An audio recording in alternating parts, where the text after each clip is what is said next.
Hey everyone, and welcome to The Explainer. So, if you're a focused learner trying to figure out the astrology behind, well, blurred emotional boundaries, you are definitely in the right place. Today, we're taking a really structured, deep dive into a super captivating astrological placement, the Moon and Venus coming together in the 11th house.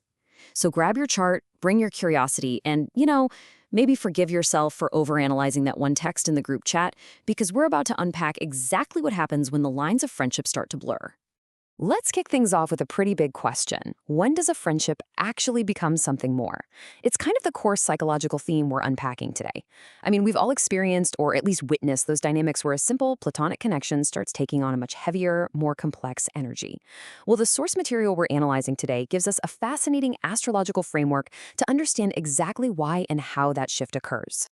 Now, what's really interesting about this slide is just how universally relatable it is. Why am I thinking about this person so much? Right? Have you ever caught yourself wondering that about someone who's supposedly just a friend? This quote captures that exact tipping point. It's that subtle, honestly kind of confusing moment where the boundary between a casual social connection and a deep emotional attachment just starts to dissolve. Okay, section 1, the cosmic ingredients, setting the baseline. Let's get our foundational astrology down first. Before we can dive into the really complex dynamics here, we've got to understand the building blocks. First up, the environment itself, the 11th house. In the astrological world, this is all about your friends, your broader social circles, your networks, plus your wishes and gains. This sets the stage for us. Think of it as your social landscape, the wide net of people you interact with in your daily life, your communities, your group chats. Next, we bring in our first planetary actor, the moon.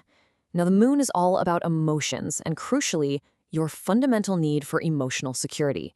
So when the moon parks itself in your 11th house, you're essentially bringing this massive unconscious desire to feel safe, nurtured, and emotionally anchored right into your broader social networks and friend groups. And finally, we toss Venus into the mix.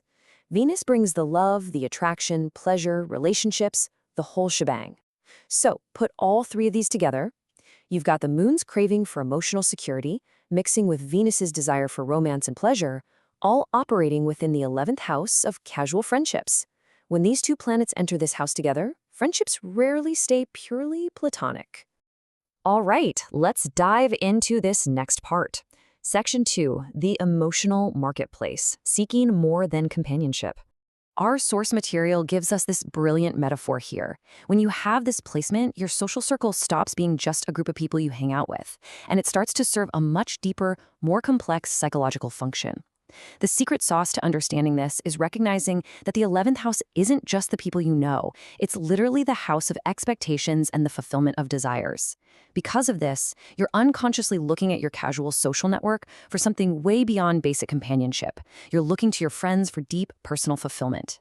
You end up unconsciously hunting for things like validation, attention, affection, emotional reassurance, and even romantic fulfillment. You might have this huge network of friends, but individuals with this placement often find themselves attaching like glue to just one or two specific people in that group, the ones who make them feel deeply valued and understood. It's like your friend group becomes this marketplace where you're shopping for your emotional needs. So take a second and think about it. Are your friendships becoming your emotional marketplace? Are you walking into platonic spaces secretly hoping to be fed emotionally or romantically? It's a pretty heavy question, right? But realizing you might be doing this is absolutely crucial. It's the first major step in mastering this placement. Moving right along to Section 3, Friendship to Attachment, the progression. So how does this actually happen? How do we go from a casual group hang to obsessively staring at our phones, waiting for a text from that one specific friend? Well, it almost always kicks off with a super simple, platonic thought. I like talking to this person. What's really important to note here is that the initial attraction usually does not begin physically. It begins emotionally. It starts with the mind, with a comfortable, easy conversation that just feels incredibly safe. Then the plot thickens. We shift from I like talking to this person to wow, I actually feel understood by this person. We are no longer just having casual banter. We've entered a space of profound emotional recognition. The moon is getting its need for security met, and Venus is just starting to feel the warmth of attraction.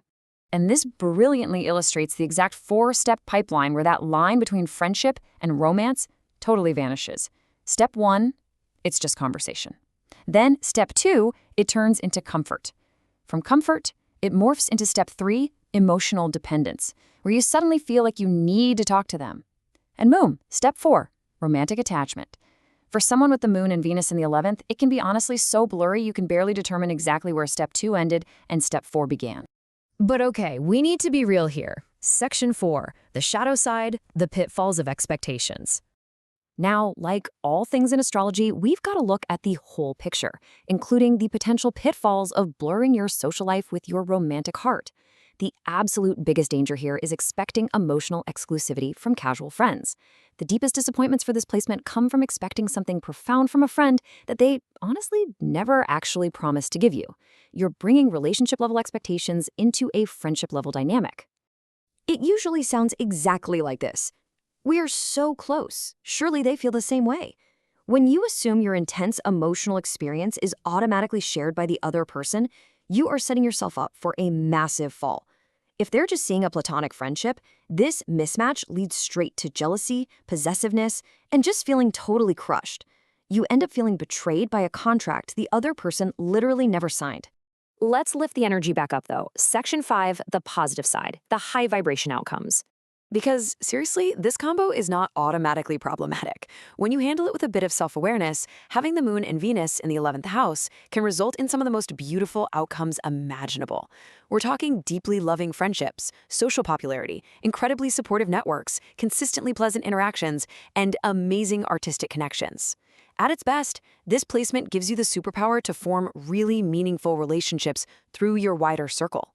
Your friends can literally become one of the most important, reliable sources of happiness in your entire life. So just to summarize this duality we're dealing with, on one side, you've got the painful expectation mismatches, the jealousy, the possessiveness, the hurt when boundaries aren't clear. But on the positive side, deeply supportive networks and genuinely loving friendships. The bridge between these two columns, it all comes down to communication, managing your expectations, and being completely honest with yourself about what you're actually seeking. So the crucial point is, well, it brings us to section 6, the real question, a deeper perspective. After looking at all the mechanics, the pitfalls, and the incredible benefits of this placement, what's the ultimate philosophical takeaway from this explainer? The source material is crystal clear. You have to move past the superficial stuff. Don't just sit there and ask, will my friendships become romantic? That's looking at the symptom, guys, not the actual root cause. Instead, this placement demands a really high level of rigorous self-awareness. You need to ask yourself this foundational question. Am I emotionally investing in my friendships because I genuinely value this person, or because I'm secretly just looking for emotional fulfillment? Making that specific psychological distinction is a total game changer. Once you realize why you're investing your energy, it will completely transform how you experience every single relationship in your life.